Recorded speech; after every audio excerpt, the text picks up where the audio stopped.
리츠 부동산 인프라는 본격적인 금리 인상기가 시작되고 주가가 크게 하락하기 시작한 22년도 1월부터 25년도까지 연간 배당금 총액은 계속 증가하는 모습을 보여주고 있습니다. 연간 배당금 총액 변화를 정리해보면 22년 305원, 23년 311원 전년 대비 2% 증가, 24년 335원 전년 대비 7% 증가, 25년 379원 전년 대비 13% 증가. 그러나 22년 초반 약 5,000원 수준이던 주가는 현재 약 4,500원까지 하락한 상태이며 22년도에서 25년 구간에 발생한 악재들로 인하여 주가는 하락과 횡보를 지속하는 모습을 보였으나 연간 배당금 총액은 지속적으로 증가하여 상대적 배당률이 계속 증가함으로써 9%까지 상승한 부분으로 이 같은 현상이 언제까지 지속될지 굉장히 흥미롭게 지켜보고 있습니다.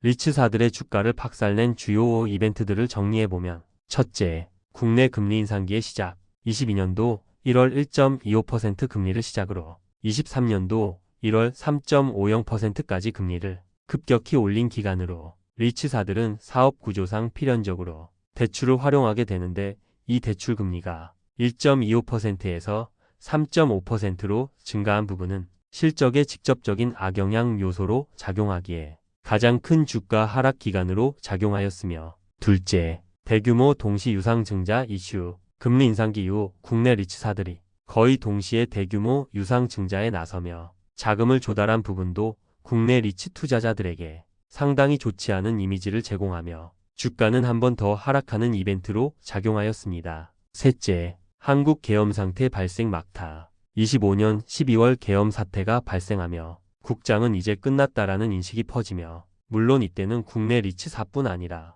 국내 주식들의 주가가 동시에 상당히 무너지는 효과로 작용하였으나 이 세 번째 큰 이벤트가 유독 리츠사들의 주가 하락 후 발목을 한동안 잡게 되었던 원인은 이 마지막 데미지를 입기 전에 이미 환경적, 이미지적으로 많은 투자자들에게 좋지 않은 상황이 누적된 리츠사들이었기에 유독 주가 하락 후 회복을 더 더디게 만드는 악재가 되었습니다. 그리고 26년 환경을 바라보면 국내 금리 방향성의 불확실성이 존재하는 상태로 특히 초강달러 현상 때문에 국내 환경은 추가적인 금리나 카드를 꺼내기 쉽지 않은 상황에 놓여 있으며 현재 한국과 미국의 기준금리 갭도 한국 2.5% vs 미국 3.75% 수준으로 여전히 미국보다 한국의 금리가 1.25%나 더 낮은 상태이며 정상적인 상태라면 미국의 국가 신용도나 안정성이 더 높기에 1금융권이라고 정의한다면 한국은 2금융권 정도로 생각해야 되기 때문에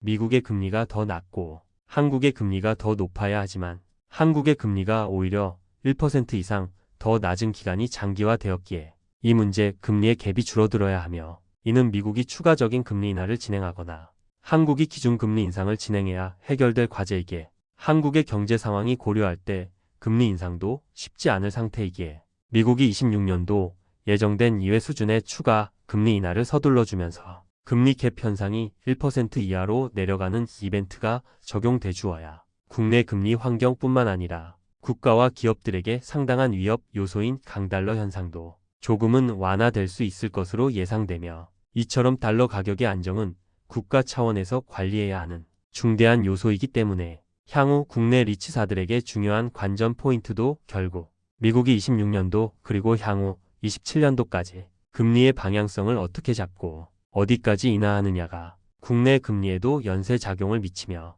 그와 동시에 국내 리츠사들에게도 환경적, 심리적으로 직접적인 요소로 작용하기에 가장 중요한 관전 포인트로 바라보며 미국의 기준금리 방향성과 인하 여부를 지켜봐야 할 것 같습니다.